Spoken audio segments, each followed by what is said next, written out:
Oh my, it's the Merfolk Mirror. Emerson Spartz, you may recognize it. He is the husband of Gabby Spartz, the Magic caster. Both of them on matching Merfolk lists for the weekend. And I was not expecting to see a Merfolk Mirror this late in the tournament. This is wild. So we are underway. Game 3, this one is for the win. Both these players needing a pair of wins to top 8. So it's Silvergill Adepts on turn 2 for both players. We'll start with Birrell. It is Lord of Atlantis pumping his Adept into a 3-2, and more important, into an Island Walker. He'll attack and put Spartz down to 17.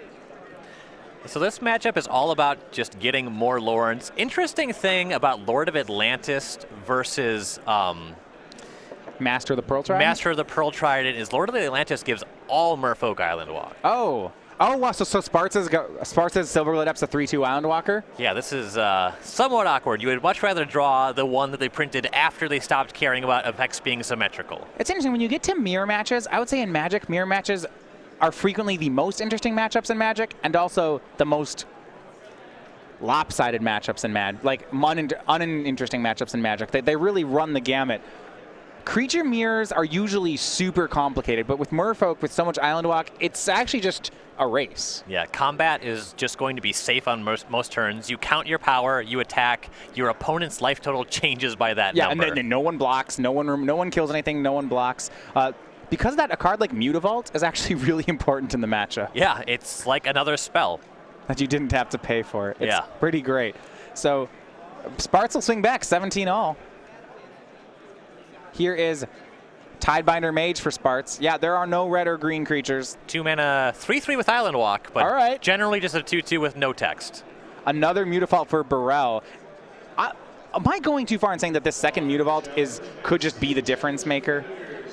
Well, especially compounded by this Master Waves. That pumps the Mutavaults as well. They're Elementals and Merfolk. It will have Devotion of 4, so 4 Elementals into play. If you're asking if I would rather draw Mutavault than Oboro Palace in the Clouds, that was the question. The answer is yes. Yes. Oh, okay. But what if you only? I was gonna say if you only drew Oboros and Manamos, then you wouldn't get Island Walked on. This is true. It's never gonna happen. Swing for 3 from Adept puts Emerson down to 14. And for interactive spells in this matchup, there's Vapor Snag and there's Dismember. When the boards develop this much, Dismember is more of a liability than anything. I don't even know if you can afford to have it in the mirror match. You just kind of got to bank on getting out ahead of your opponent and just drawing more creatures. Yeah, we'll look at Emerson's board here. So now he's down to 14. He actually is ahead on the race. He can swing and put Birrell down to 11. But what's he going to do about this army here? You know, he might die next turn. Well, there's certainly lethal damage on the other side of the table. The only blockable creatures are those elemental tokens right now.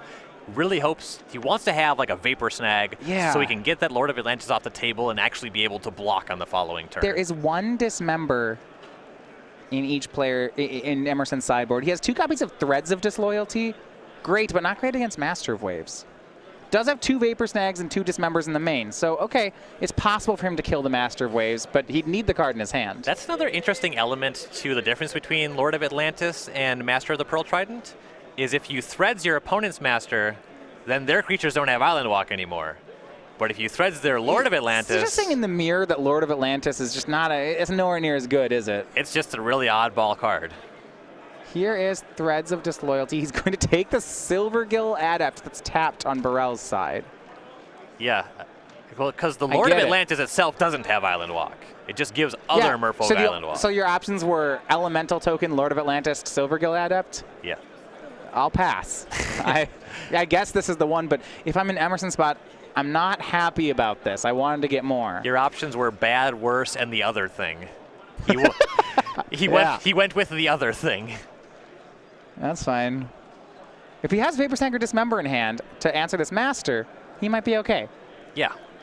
That's what you really need to be using that last blue mana for on this turn. And he is pumping the brakes. Going to go ahead and pass the turn. We're back to Birrell. But the danger is that Birrell has these Mutavaults. You said they're both Elementals and Merfolk, right? Yes, they're all creature types.